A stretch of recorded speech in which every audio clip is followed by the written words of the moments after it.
Hi, my friend. Happy Valentine's Day. I'm Pat Sloan here in the Sloan Zone. I have to get my Valentine t-shirt on for this. So this is my favorite day of the entire year, the day of love. And we are doing a lot of things today.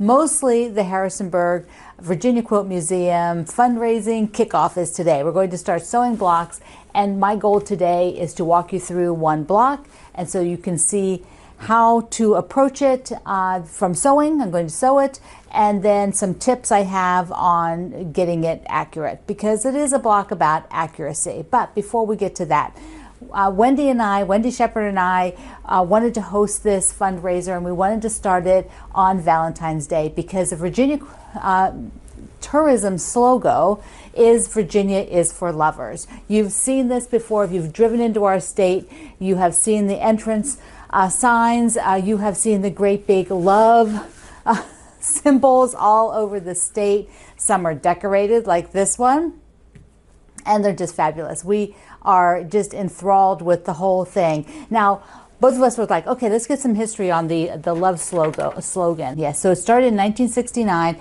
with the tourism board came out with Virginia is for lovers. And the going thing is the reason why it was just absolutely so popular is that in 1969, Eric Segal's Love Story came out. Jacqueline Suzanne's The Love Machine was a bestseller. Henry Mancini scored with Love Theme from Romeo and Juliet, and Woodstock happened. Love, peace, and rock and roll, or love, peace, and mud, however you want to think about it. So Virginia is for lovers was the slogan that they came out with and has been probably the most popular state slogan ever. It is just an ongoing still over 50 years of it.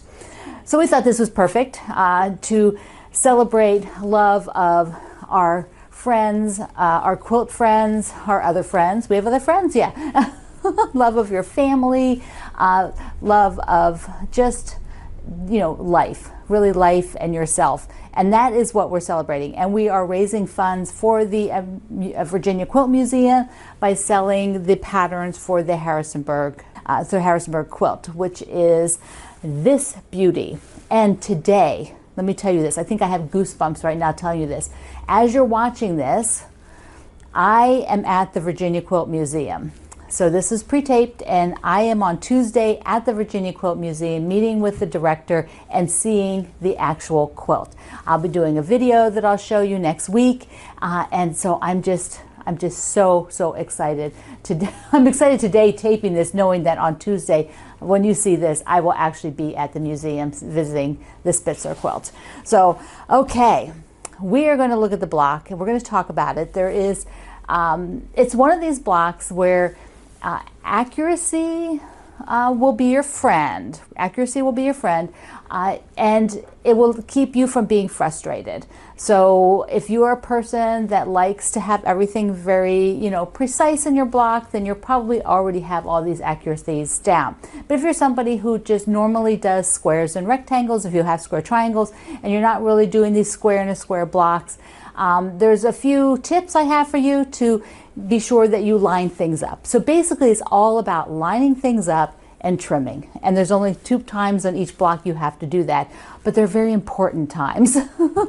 they're important. And I have a few other tips to help you out. So what I did is I did a test just to my process of showing you, and I did the middle here without starching the fabric. So this is the block without starching the fabric, and it just went together beautifully. Now you can do this on foundation.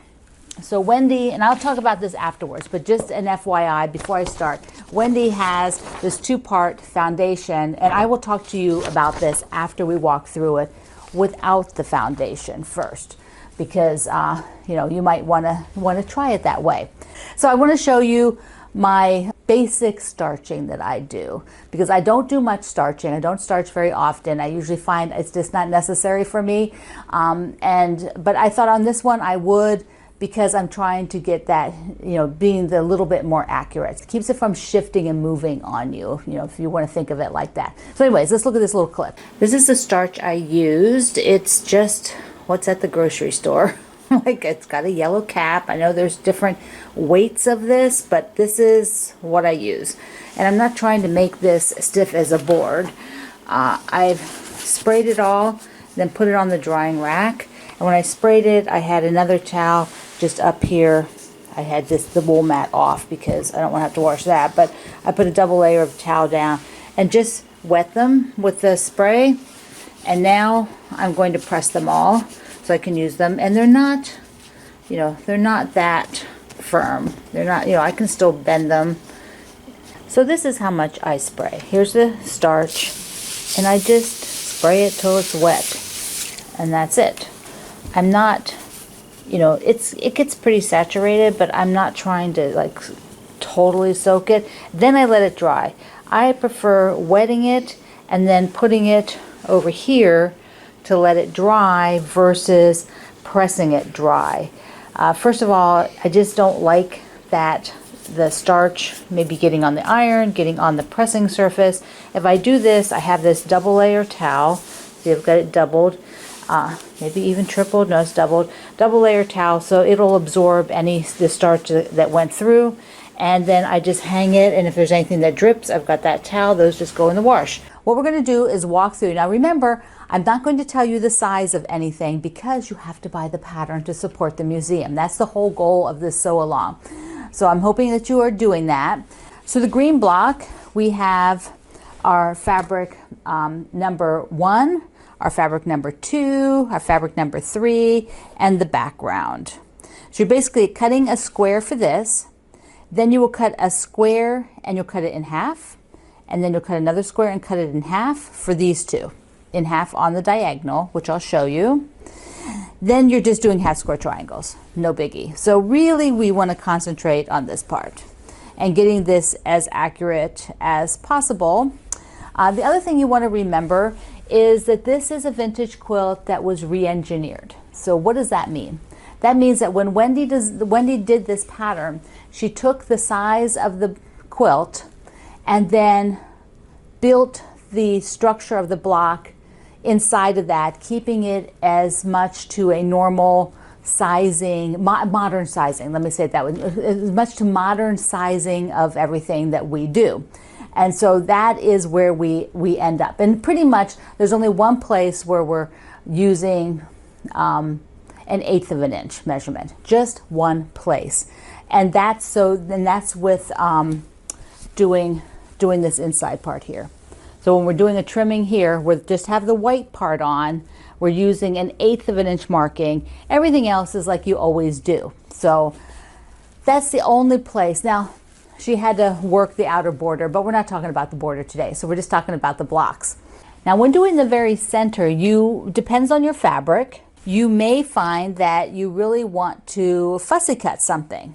So like for me, you know, I don't really want to have maybe just this in the center. You know, I kind of like the big flowers in my sleepover.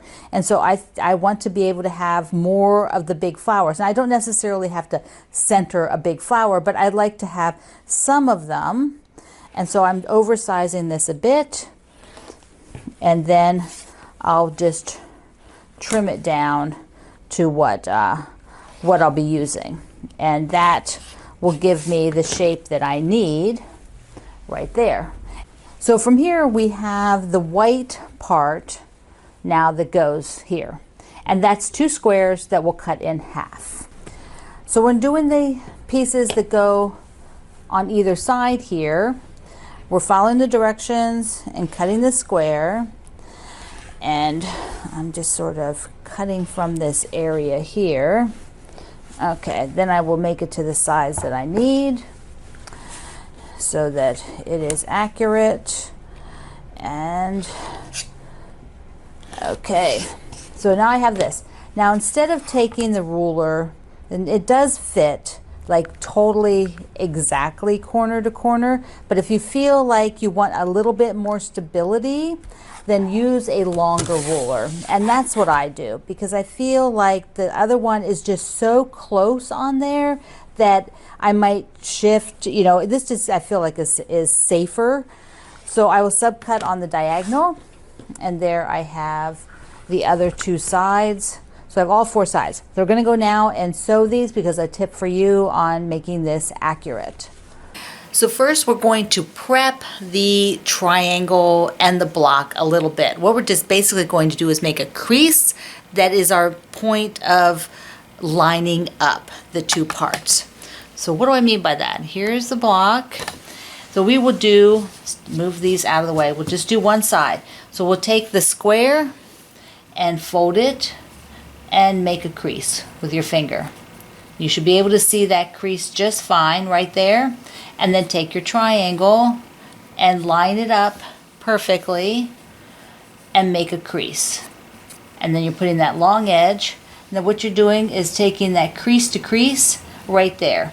And you should be able to see how much tail is hanging off? It's about even. And you can even like peek here and just see, you know, is that lined up? So just check it out. So this, you will sew like this. You'll sew this side, we'll sew that side, we'll press it. Then we'll put the other 2 on. So let me just sew one and show it to you. So I'll just pick this up. You could pin it if you want. I find I don't need to, but that's me. And I will just go along here and sew that seam. So I've got this guy. I'm going to put the other side on, and then I will press them. I'm going to press them to the center. These 2 are sewn on and I've pressed it towards the inside. Now I'm going to do the identical thing. I'm going to press the center of the triangle again, press the center of the square.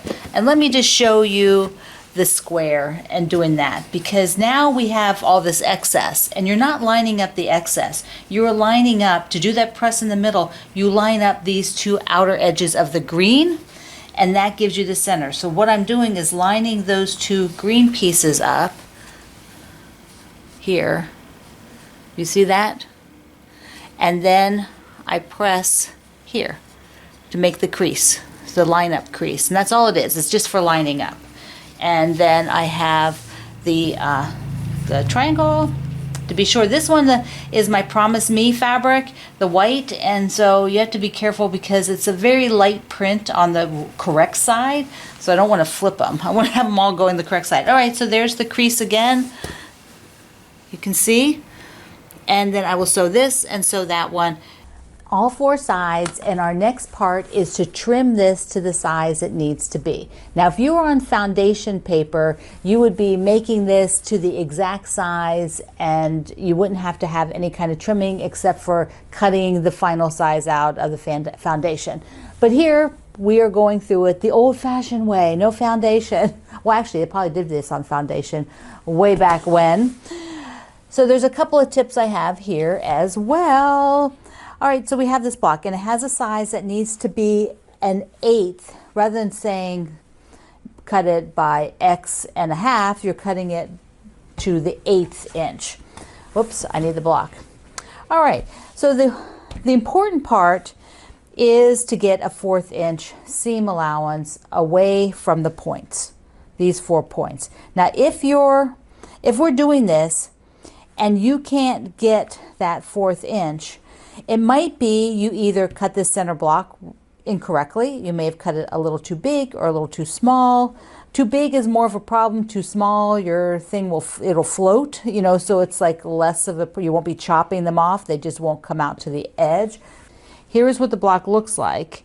And we are, you know, wanting to trim 1/4 of an inch away from that point, because here's what the back looks like. I'm going to put it angled. So we are trimming this unit right here. This is the unit. And it needs that 1/4 of an inch. And we're not oversizing it because we will then be adding 4 more triangles, these green triangles to here. So that is where we're at, is cutting that 1/4 of an inch. Now, if you have a ruler that has, you need to have a ruler with an 1/8 of an inch also, because that is the ultimate size that we're measuring. But we're going to be first checking the 1/4 inch marks. So you could just, this is what I do, is I use a iron away marking pen. But if you want to be sure that they do, take your fabric and go to the iron, you know, do a little test, go to the iron and press that. and that line will go away. I already did that. So I know. So I am going to be marking just a little mark. I'm doing this in stages. And I know this is kind of fiddly. Like I said, you could do it on foundation. You wouldn't have to do any of this at all. But if you're going to do it this way, which is kind of fun and not a problem, I'm going to mark my 1/4 inch right here and my 1/4 inch away over here. And all I'm doing, can you see that? All I'm doing is marking right by the point. I'm not drawing a whole line around it. I could, but I don't need to do that right now. And then I want to do the other two points. So these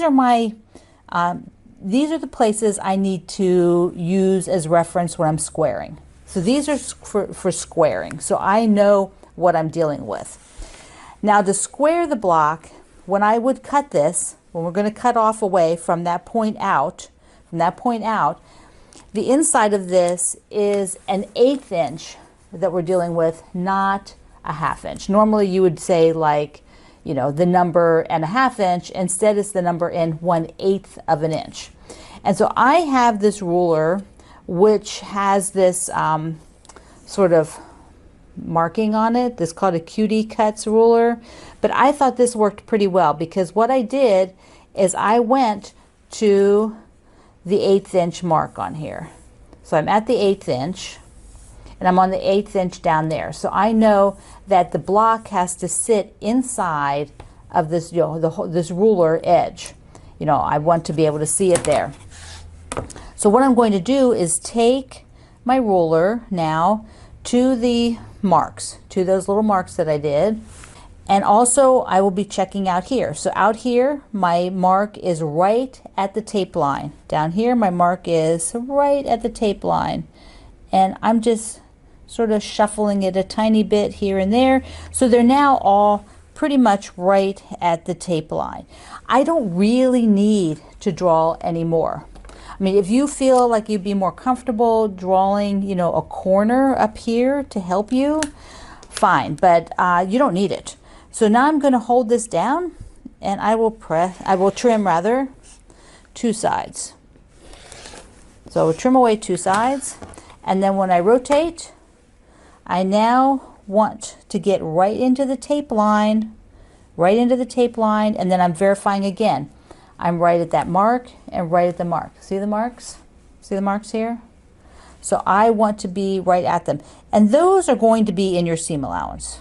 They're right at the edge of the block, so they're in the seam allowance. So if, you know, you don't even need to press them away. So now I'm doing my final cuts. And this is to the 1/8 inch of a size. So there you go.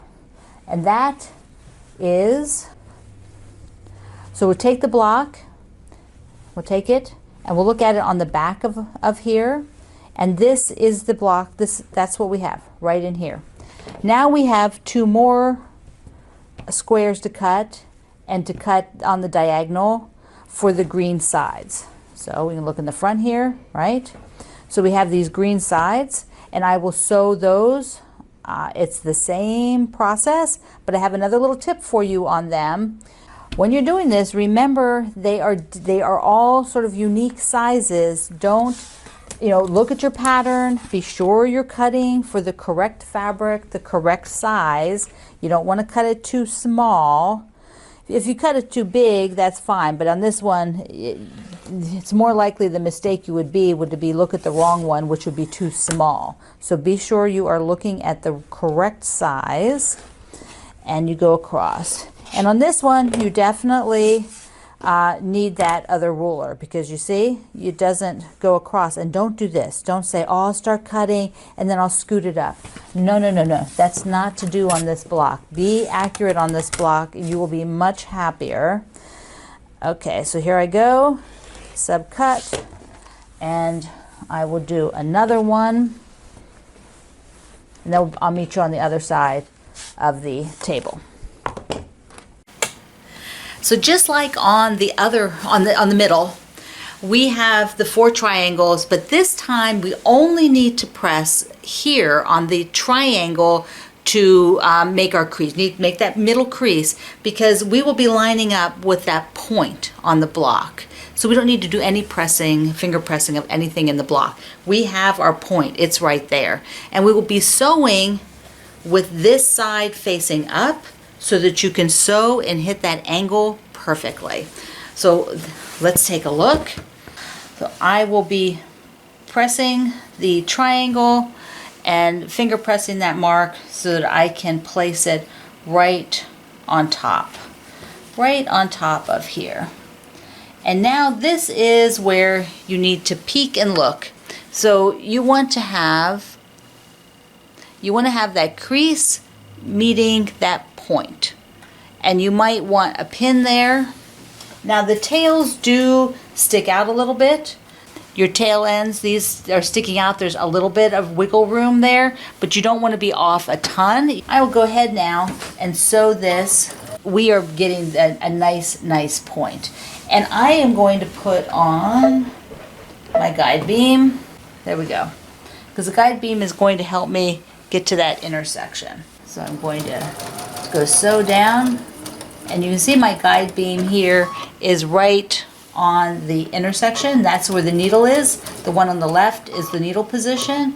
And so I'm going to go right across there and follow. And I will get through the point and go all the way out to the end. And let's take a look.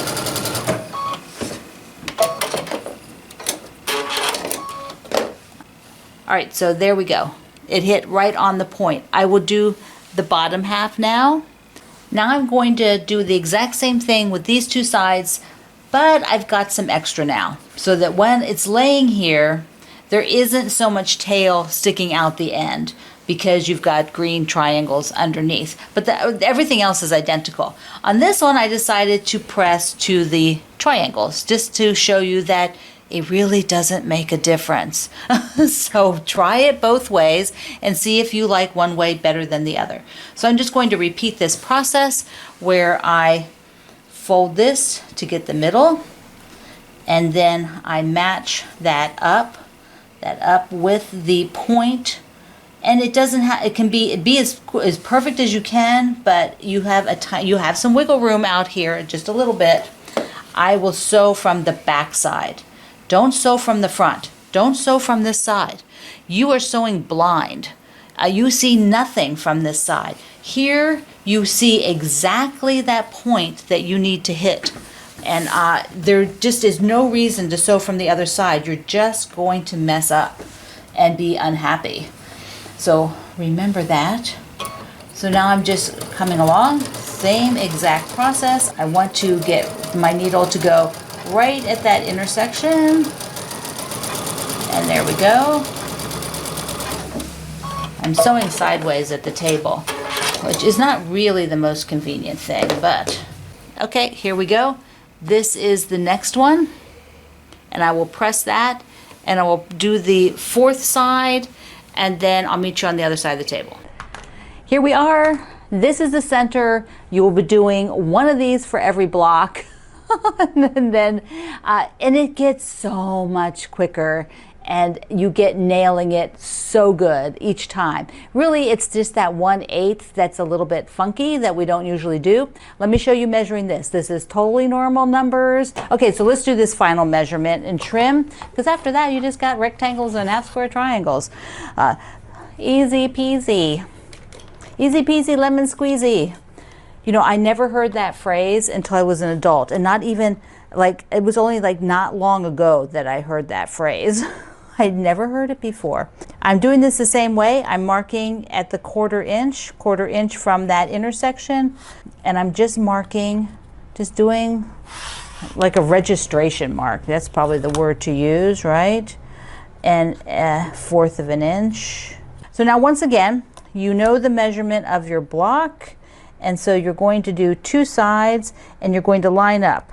I'm going to be sure that I'm on, see what here's the registrations, right? So I want the ruler right on those, and also looking at my 1/4 inch mark. And then I come over here. Am I a 1/4 inch? Am I on the line? Am I a 1/4 inch?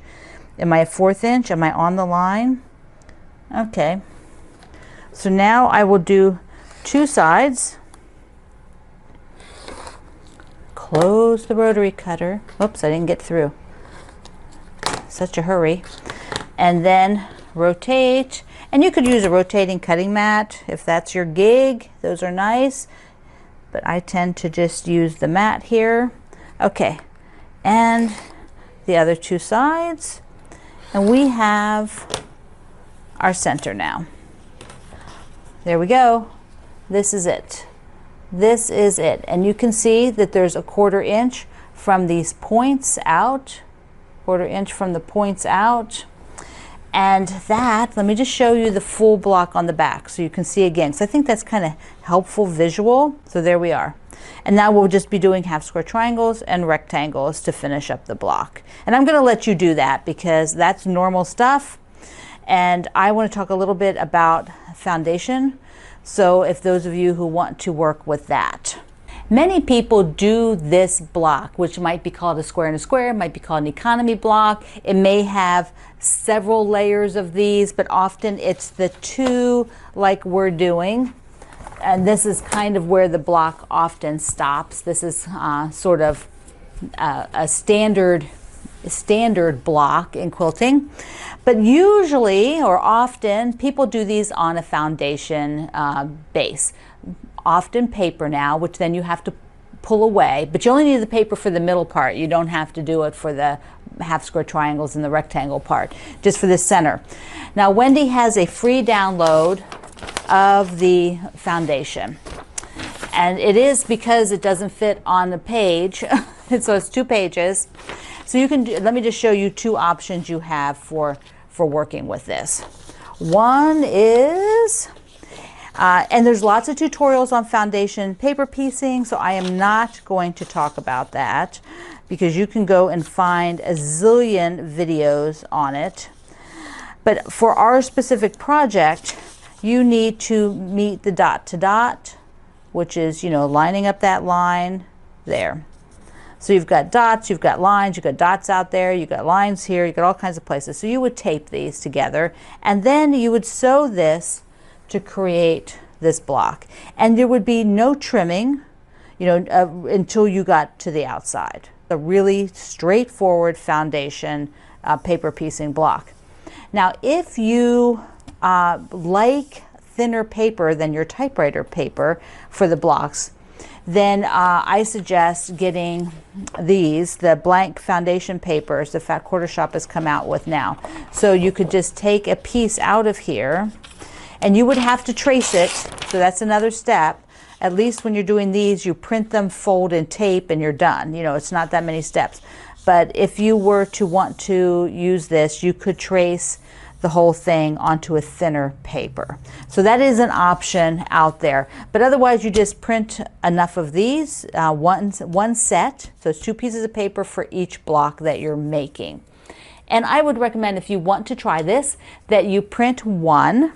And remember to check the square here so that you know that it was printed at the correct size.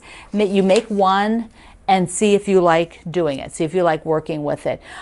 This week you are making a row of blocks. Whether you want to make 5 blocks of the same, if you're doing like my quilt, you could make all 5 the same blocks. You could follow the pattern, the photo that's online at my website for coloration. So it just depends on your approach. If you're doing totally scrappy, then you will be pulling all kinds of fun fabrics and you will be making your 5 blocks that way.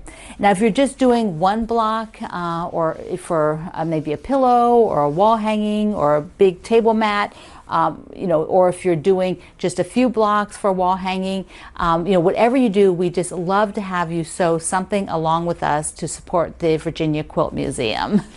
Now what we're going to do is go back to the other side, and I will show you the Holiday Hoopla block for this week. The other thing we have to do today is the Holiday Hoopla block number 3, and that is the Shamrock block. Let me first show you the quilt, or it's a table runner for this project. Here's the Shamrock. And of course, I'm not from my Holiday Hoopla. I'm using the French General fabrics, and they are reds and tans and creams. And so my Shamrock will be red. Why not? Why not? It's the day of love. A red Shamrock.